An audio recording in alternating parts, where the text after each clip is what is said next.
O ito pa mga ka-freedom, no?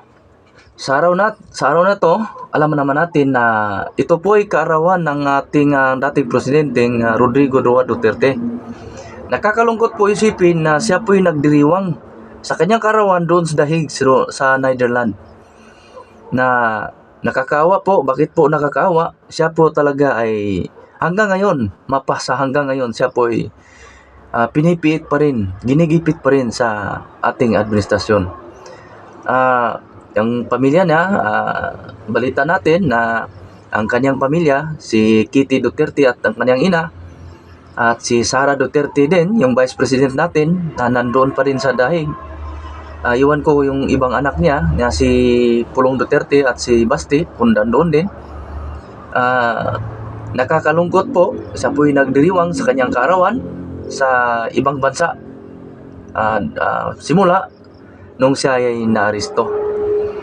Hihiling po ng marami na sana po ay siya ay maibalik dito sa bansang Pilipinas. Na sana dito na lang siya litisin kasi may criminal justice system naman po tayo. May korte naman po tayo. May Supreme Court. Kung hindi sila talagang sa Supreme Court, may Court of Appeals naman. Marami pang mga korte na dapat dito siya litisin sa ating bansa. So ngayon, sa mga nangyari ngayon, patuloy na ang mga pamilyang Duterte talagang sa paningin ng iba, especially sa ating administrasyon ngayon, talagang siya ay salot sa kanilang sarili. Kasi alam naman nila na malakas talaga itong mga Duterte. Hindi lang sa nagawa ng kanyang ama, na si dati Presidenteng Duterte na talagang maraming nagagawa sa taong bayan, bakit siya minamahal mapasa hanggang ngayon, kahit na ikasira niya sa kanyang programang War on Drugs, marami pa rin ang taga-suporta niya. Talagang makikita po natin na hindi lang dito sa Mindanao, kundi Luzon, Visayas, Mindanao, pati na rin sa ibang bansa. Viral na viral din ang nangyayaring rally doon sa Dahig. Libo-libong tao umatin para lang maipakita ang kanilang mga suporta. Hindi lang sa buong Netherlands yan, yung mga OFW, kundi sa ibang panig ng bansa doon sa Amerika. Kasi pumunta lang sila doon para magpakita ng suporta na mahal nila ang dating presidenteng Duterte natin. Pero mapasa hanggang ngayon, malungkot lang isipin na ito po'y patuloy na binaliwala ng ating administrasyon.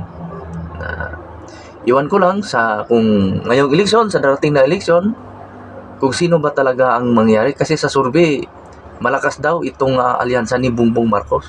Pero sa makikita natin sa balita at sa social media, iba parang iba yung pinalabas Sila daw malakas, pero sa social media at saka mga balita talagang malakas itong mga Duterte ang kanilang taga-suporta. Isa din ako sa taga-suporta ng mga Duterte, pero malungkot lang isipin kasi iwan ko lang sa ngayong darating na eleksyon, kasi may nagsasabi na talagang gawin lahat ng administrasyong Marcos na may panalo ang kanyang alyansa.